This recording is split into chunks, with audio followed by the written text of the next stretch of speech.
what we are doing so far. PWM is not something very hypothetical. It is like what people have understood from their experience and the way other engineering and other science have evolved. Similar to that, power electronics has also evolved. So simple, like if I ask you, let's say we have two numbers, plus 5 and minus 5. So if you add these two numbers, what is the value? What is the output? 0. 0. That is true. But the moment you give some weightage to these numbers, now what is the value? Now this could be anything. Assuming that D1 and D2, these values are something, let's say positive and less than 1. So then we can have any number between plus and minus 5, isn't it? Is it not true? So this is what essentially we are doing in our PWM also. But instead of giving weightage by some other means, we are giving weightage in terms of time. So let's say this is where our T on and the T off, this thing comes off. Hello? Hello, sir? Yes? Sir, screen is not showing. Is it For same me. for everyone? It's visible. Sir, visible to us, sir. Visible. Visible, sir. Okay. Yeah, please check your connection then. Sir, for me, only showing your name, AT, is only showing. No, then problem with your connection because everyone else is able to see.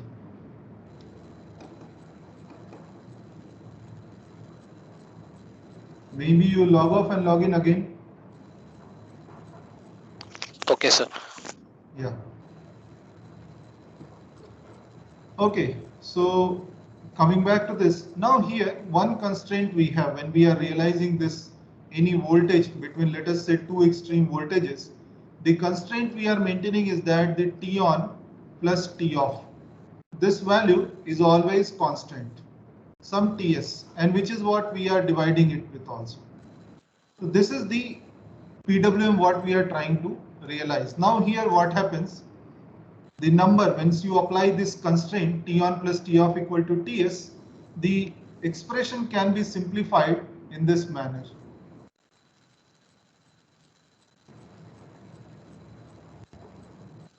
So which means we are trying to realize our voltage with only one variable, which is T on. Everything else in this equation is constant. Isn't it? So if you vary T on, you can get any voltage X between minus 5 to plus 5. This is what we have been doing in our PWM. Whatever converter you have, whether it is DC-DC or DC to AC, the concept is same. Only for DC to DC, the value will always be positive, like unipolar. Let's say 0 to 5 or minus 5 to 0, something like that. For DC to AC, this will become bipolar, plus minus 5 or whatever number you have. So this you understand, right?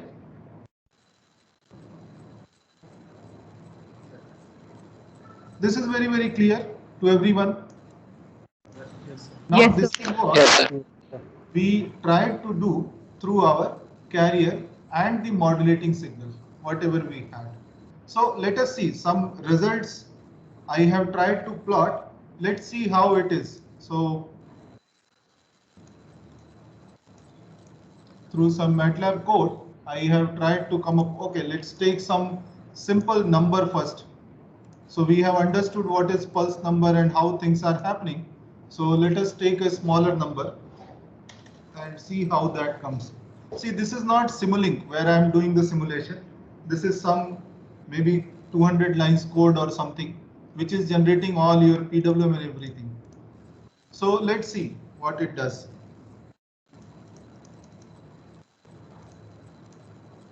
This is what is essentially our sine triangle PWM what we are trying to learn.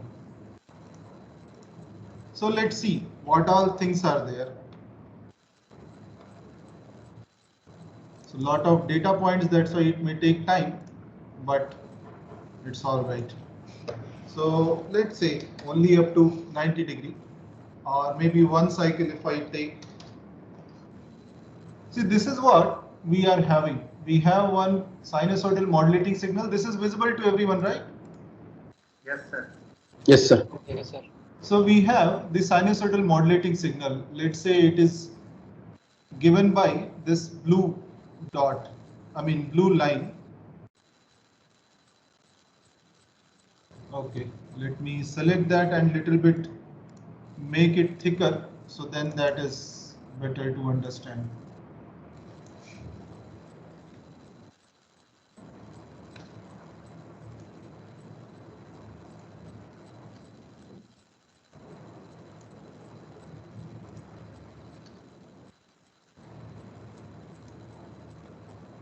Fine. So what you see over here as blue line, that is your basically the sinusoidal modulating signal, what we have done for our DC to AC power conversion. And the other section, what you see as the DC levels coming over here, instead of continuously varying, we have certain fixed levels.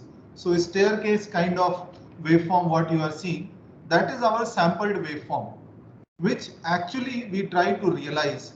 Continuously varying waveform, we cannot realize exactly. So that is why what we do, we try to realize the value which is exactly coming in that triangular subcycle. Getting this point? Clear or not? Yes, sir. So by averaging, what we are doing, we are applying this time period. Let us say if I take one sample over here, let's say from some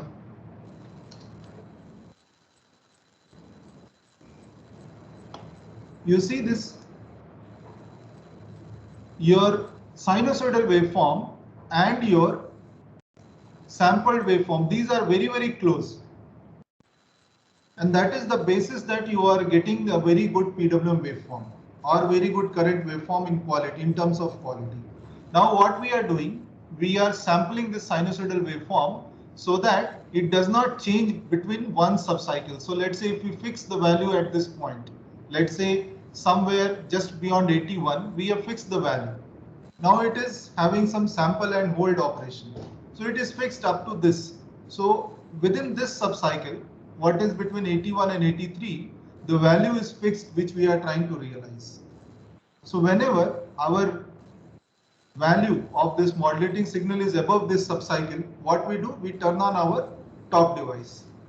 And whenever this is below, which means within this section, the moment it is having this intersection, our top device is turned off and bottom device is turned on. Getting my point? So how the PWM will look like, let us see.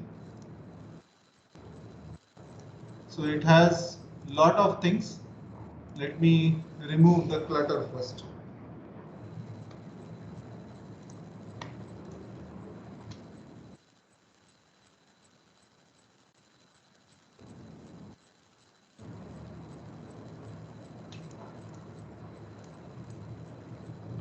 Are you getting my point? This is what we are doing. Whenever this is above this triangle, we are keeping our VRO on, means VRO at plus VDC by 2, and then whenever the intersection comes, this comes down. That means the bottom device is turned on. So on an average, when we have positive pulse and negative pulse, which are weighted by time, which means the width of the positive pulse is more and the width of the negative pulse is lesser, we are having a positive value.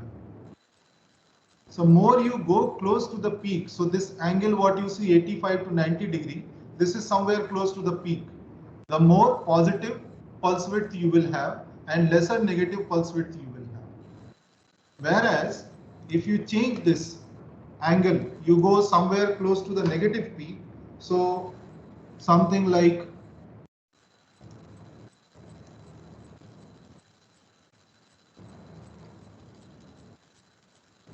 this, here we are trying to realize this value which is below 0, something close to the negative peak. So we have higher negative value and then lower positive pulse. The width of the pulse is changing, and this is what is essentially pulse width modulation, what we are trying to do. Understand my point? This is the first basic thing. Now we have understood that how our pole voltage is different from our line to neutral voltage, isn't it? That we have seen, right? So let me plot that. And why it is different? Because this pole voltage may have triplen harmonics. That gets cancelled in your line to line voltage, and that is why in the line to neutral voltage.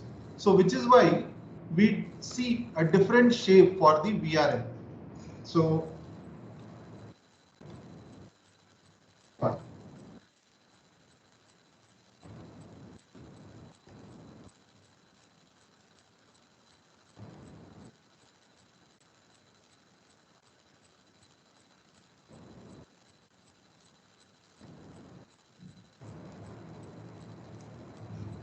this is the shape what we get compared to what we have for VRO. Now the voltage levels, if you compare for VRO and VRN,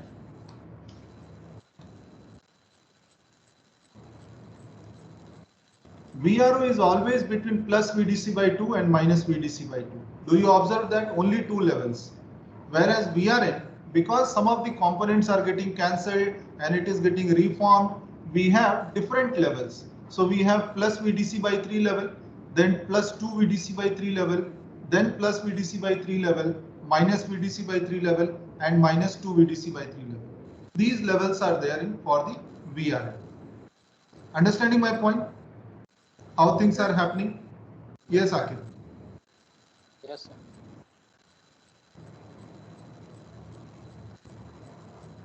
Any question, Akhil? Sir, I'm not getting it. Speak little louder. I'm not getting it, sir, properly. Say again, I did not get. Sir, I'm saying that I'm not getting it properly. Can you explain it again? Which part you did not get? Means the same part you are currently showing. The part we are currently showing to us. So what I am trying to say, when you have VRO values computed, okay, this VRO is always between plus minus VDC by 2, isn't it? And similarly your VYO and VBO, all these pole voltages are always between your plus minus VDC by 2 levels, and that is why this is called 2-level inverter. The number of levels in the pole voltage. But you have some harmonics which are kind of common mode in VRO, VYO, VBO. So whenever you have VRY, this will not contain these common mode harmonics. Understanding my point? Why? Because VRY is simply VRO minus VYO. So any common mode means what? Which is same for VRO and VYO. Let's say third harmonic. If you write some M3 sine 3 omega t. Now this will remain same for all three, because even if you add 120 or subtract 120 in omega t, ultimately this will remain sine 3 omega t. So whenever you have VRY, this will get cancelled. So similarly, all the triplen harmonics, whichever are present in VRO and VYO, this could be 9, 15, 21, 27 and all. These all will get cancelled in your VRY. And then when you try to compute your VRN, which is nothing but 1/3 of VRY minus VBR. So then obviously you are going to miss these in VRN also. And your line current IR is actually dictated by your VRN. This is what we have understood. Your line current is not dictated by your VRO. Your line current is dictated by your VRN. Understanding my point? Yes, yes. That is why all the current ripple analysis and all that we do on basis of VRN ripple and not VRO ripple. Understanding my point? Yes, sir. So, Yes, sir. in other way, if you can write VRN, this you can write as this also. 1/3 of, if you expand VRY VBR, this is nothing but, this we know very well, right? So meaning is, when you are having any system which is like multi-phase, so let's say 3-phase system, you have a converter having some DC bus voltage, and this is having some load, which was one of the questions also, and you have this neutral point shorted over here, the load current, which means IR, IY, IB, this will simply depend on what? Your VRN. This is your actual phase voltage for the load. So when you write IR, this will be integral of VRN. Simple. That's why I asked you to start at 90 degree of VRN, so that you don't get any shift in IR, any DC shift in IR. So anyway, we will come back to that. This part you understood? Yes. So because we are having some levels cancelled or some harmonics cancelled, the waveform takes a different shape from VRO to VRN. But the harmonics which are present in VRN, those are exactly same as VRO. However, the reverse is not true. Whatever is present is in VRO may not be present in VRO. Is this clear? This statement is clear? Yes, sir. Yes, sir. That's the reason we have different levels coming for VRN than VRO. Now, let us see how the current would be.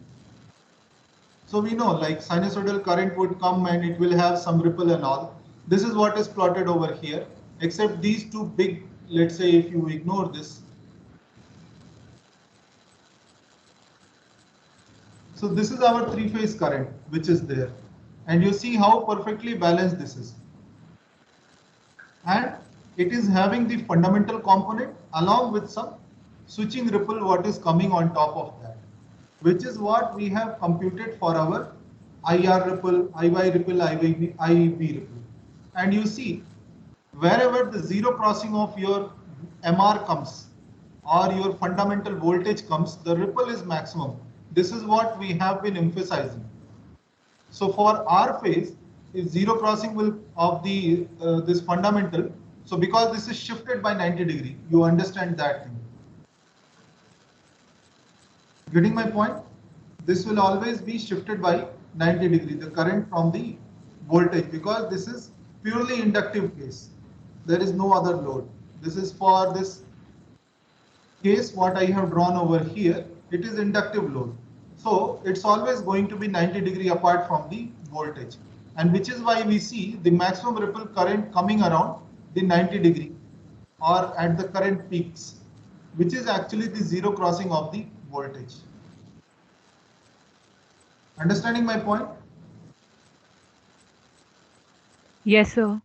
Yes, sir. Now, the thing what we have done for our lot of assignment and lot of this thing in the exam also, computing the IR ripple. So let us see how that happens. And what is the break point for that? Break point means till what value it is actually true and when it starts going wrong. This is what we try to understand now. So what you see over here is basically your carrier and the ripple in the output voltage plotted over here. Ripple in the output voltage and ripple in the current. These 3-4 things are plotted. Now let us zoom it for better visibility. So let's say go close to the peak, let us say from some 85 degree to 90 degree. So what we see is one carrier cycle over here. One or maybe couple of subcycles over here. Do you see this? This is your one subcycle, one carrier cycle, which is shown over here. And within this, if you consider one subcycle, this is how your VRN ripple looks like. This is what you have plotted. Simply the VRN voltage minus the fundamental component. That is all is plotted. So isn't it look like what you have been plotting so far? Yes or no? Yes, sir. Yes, sir. Yes, sir. Now, Yes, sir. if you see for this part where this 0 is starting for this particular, let me make it little bit thicker, and this current also.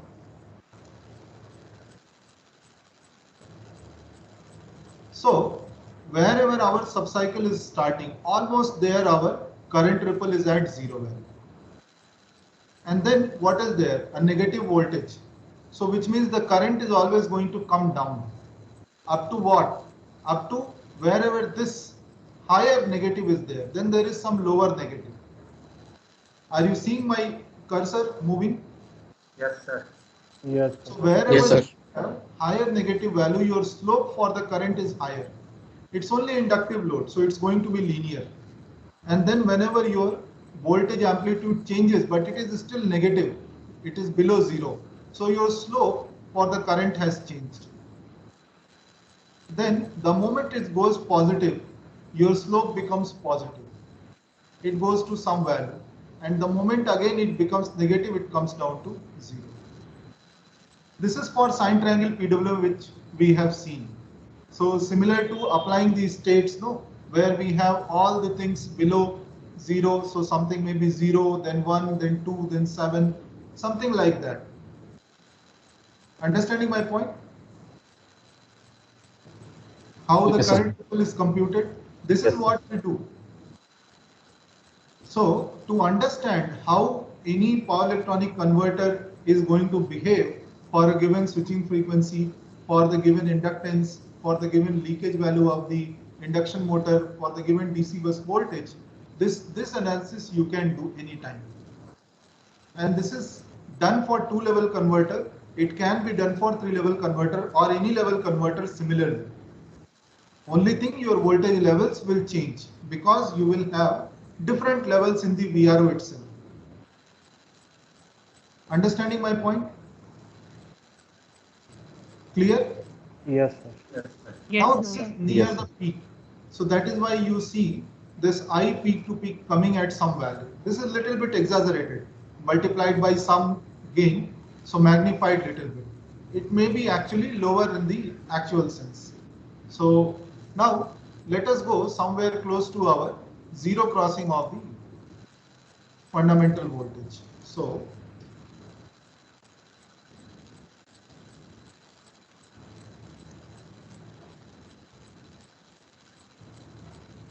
now you see here, which is what we have been discussing, how the peak-to-peak current ripple becomes maximum. So this is perfectly the place, or maybe this is perfectly the place where our pulse widths are equal for the positive and negative durations.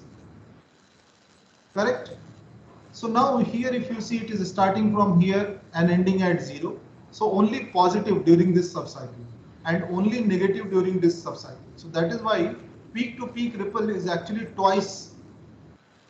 It is getting doubled. So peak to peak, when I say, it includes the positive and the negative.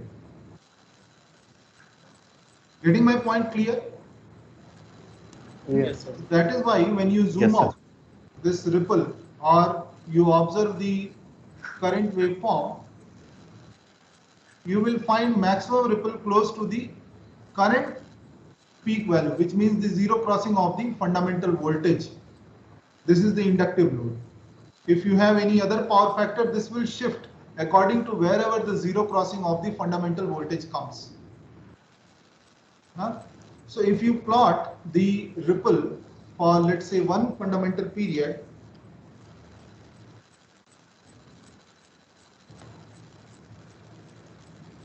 so this is how your ripple, it is having some value close to maximum because this is again the 0 crossing, and then here again the 0 crossing, then here again the 0 crossing near 180, and then again close to this 360. So these places where it is having the zero crossing for the voltage, the peak to peak ripple is going maximum. And this is how your VRN ripple voltage looks for a complete fundamental cycle. Are you understanding my point? Yes, sir. Now, the point is, to have good quality waveform, we have always discussed that the pulse number must be more than 21 or must be as high as possible. No, whatever is within the limits of the switching frequency of the device or the switching loss, what it can sustain, within these limits, whatever best possible pulse number we can have, the best possible waveform quality we will get for the current. This is what we have discussed. Now let us see what does this mean. So, and even our analysis where it starts breaking out, whatever this current ripple analysis we are doing. So let's say as of now my pulse number, if you see, it is something like 81. So if I go for a little bit lower pulse number, let's say 9 or something, then what happens?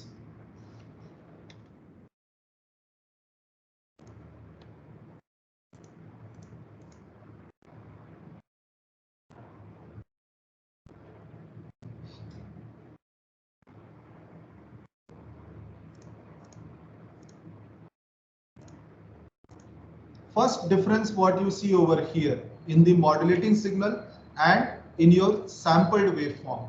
Now these are distinctly very different. This is not so overlapping as it was earlier, which means now we are causing more and more error between what we are actually realizing and what we have to actually realize. So the fundamental and the sampled waveforms are very different now. For even pulse number of 9. So you can imagine what will happen for 3. Understanding my point? You see the clear difference. What is there? And there is some kind of phase shift also started coming the moment you have lesser samples in the fundamental voltage. So if you are more interested, you can go and look for some things in the sampling and all theories where Shannon's limit and all these things come. So which is why we say the difference between the actual modulating signal and the sampled modulating signal is very high when you are having a pulse number which is less than 21. That's the reason. After 21, this difference starts becoming very significant. What you see over here. Very significant difference. And even some kind of phase shift also you are seeing. This is coming on account of your carrier frequency going down. If you increase the carrier frequency, this too will start coming closer. Getting my point? Himanshu? Now, Yes, sir. what are the consequences of this, what we are doing? So the consequences, first what we see is a very bad current waveform. So let me remove the unnecessary things first from here. I have plotted the alpha beta current also. Let's remove that. Now this is our three-phase current waveform. So here you can also see some sinusoidal waveform running. That is actually our fundamental component which I have plotted for the R phase. The sinusoidal component, the fundamental component, and whatever you see extra, that is the actual ripple you are seeing in the system. So heavy ripple coming on the system whenever you have lesser pulse number than 21. So what are the options? Below 21 we have either 15 or 9. Isn't it? So this is the consequence of reducing your pulse number. You are very far from your actual sinusoidal waveform. So that means a very bad THD. THD means what? What is the amount of harmonics on top of your fundamental? That is the definition of THD, total harmonic distortion. So if your pulse number is lower, you have more harmonic component coming into your current. And this is what your analysis will also show. If you see, okay, so first let us see our pole voltage and this VRN. Now you see very few switchings in the VRN also. Very few transitions. Earlier it was a very dense waveform, now very few switchings. Now, if we observe our ripple analysis and how the voltage error and current error are coming, so go near the peak.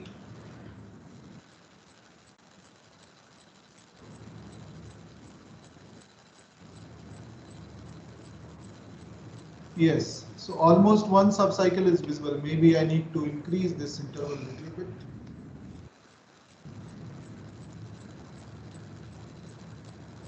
Yes, are you able to observe? This is your falling edge, rising edge.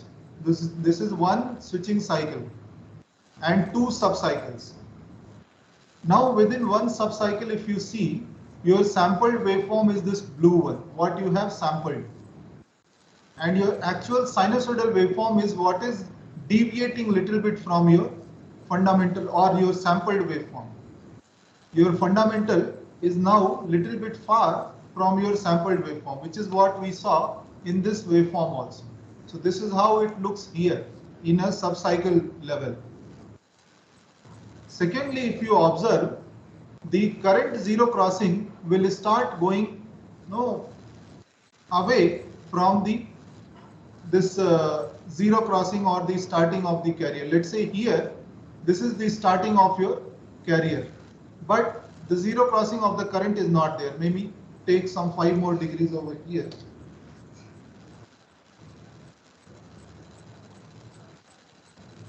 So this is where your carrier is, let us say, starting, and here is your current ripple or current error, which is actually not matching with zero.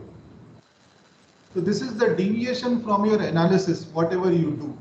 This is where this theory breaks or this analysis breaks.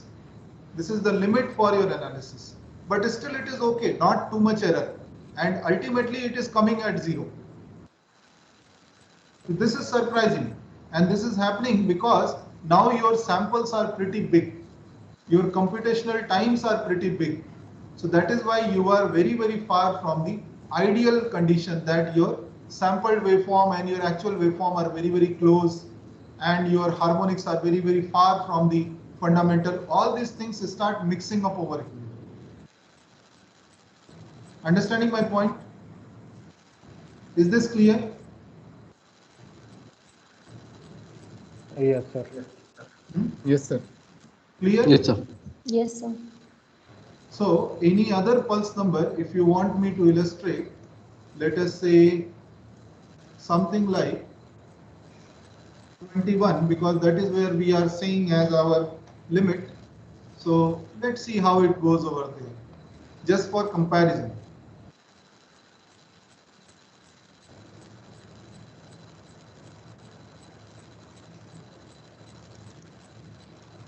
First of all, you observe over here the error, what you were seeing in the previous case, that means the difference between your actual modulating signal and sampled modulating signal. Now this is lesser. The difference is lesser. It is almost close. This is the first difference you see. And that is why your analysis will also start going correct. And the current also, if you see now, this is not very bad as compared to pulse number 9 what you saw. So if this is your sinusoidal R phase, the blue line, the ripple on the blue is looking close to that. It's not very far, not that bad as we saw in the pulse number 9 case. And similarly, your ripple also. So let me quickly go to one interval and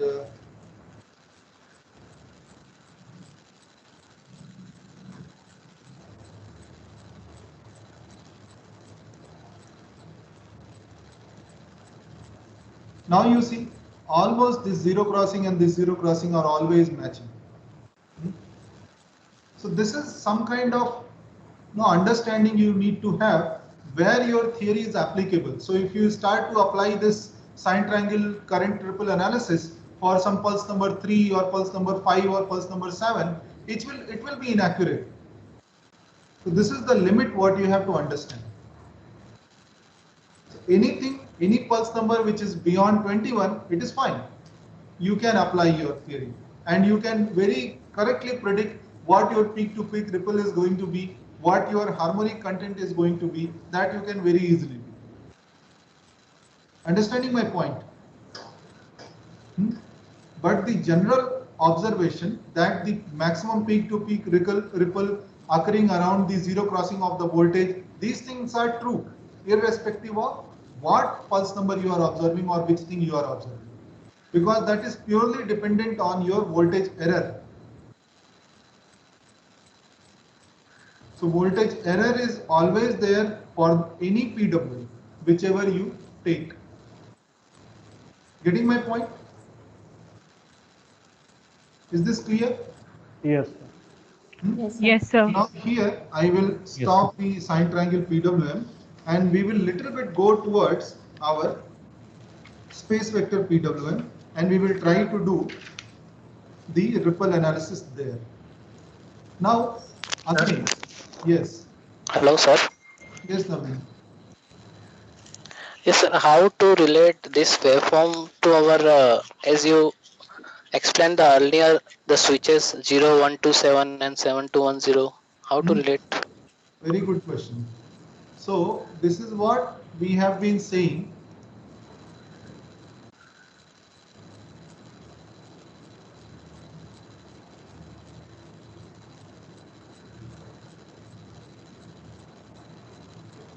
See, ultimately in a two-level inverter, we can have only discrete states for the voltages. When I say states, this means what? VRO, VYO, VBO. Now what this could be? This could be plus minus VDC by 2. This also could be plus minus VDC by 2. This also could be plus minus VDC by 2. Now, in total, when you observe the inverter, which is having 3 outputs, because it's a 3-phase inverter, so in total, this converter can have 8 states. State means what? If I say plus for VRO, which would mean plus VDC by 2. And if I say minus, that would mean minus VDC by 2 voltage level. And similarly for Y and V. So total we can have these many states for any converter.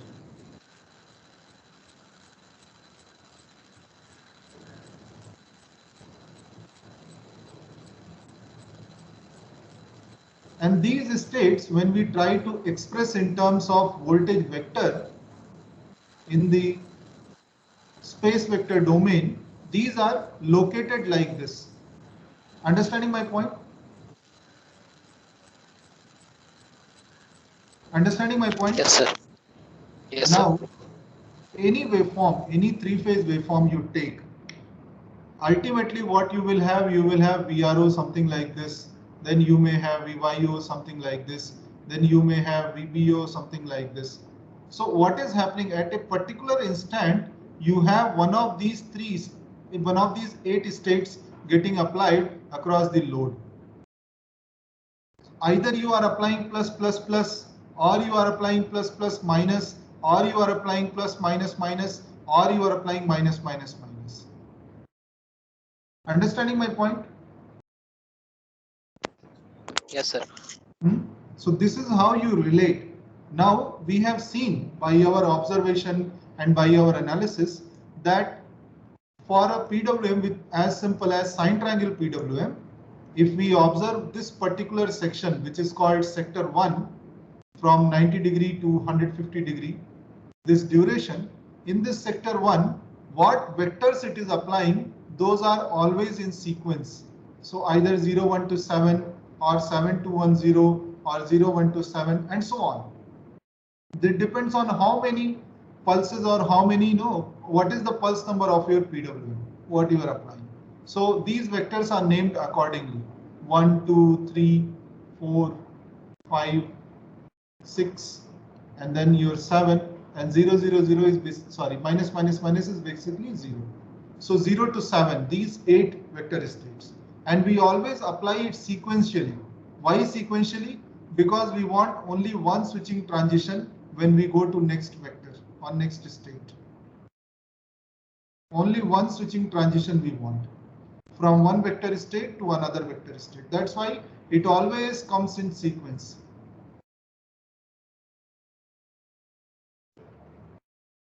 Understanding my point? Yes, sir. Now, it is very easy to understand for some scalar number or for some number that when we want to average out some two numbers, how it will look. No, these are very easy to visualize for a scalar quantity. You add two numbers, whether those are weighted, not weighted, then accordingly our output we can define.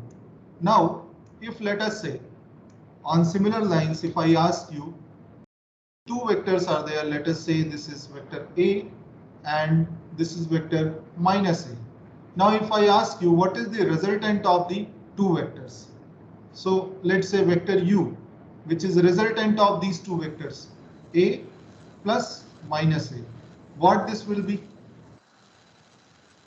0. Zero vector. Zero vector means 0. at the origin, here at the point O, without any magnitude. Now if you give some weightage for the two vectors, let's say d1 for A and d2 for minus A. So now what your number would be? This would be d1 minus d2 times A. Getting my point? Yes, sir. But the point to notice over here is, if you are doing like this, having two vectors along the same axis, any vector which you realize will always belong to this particular axis only, or it will lie along this axis only. It cannot have any other direction. So which is why for realizing a vector in any space, we always need vectors which are not collinear. So that's why now options what we have, these 6 vectors we have as option.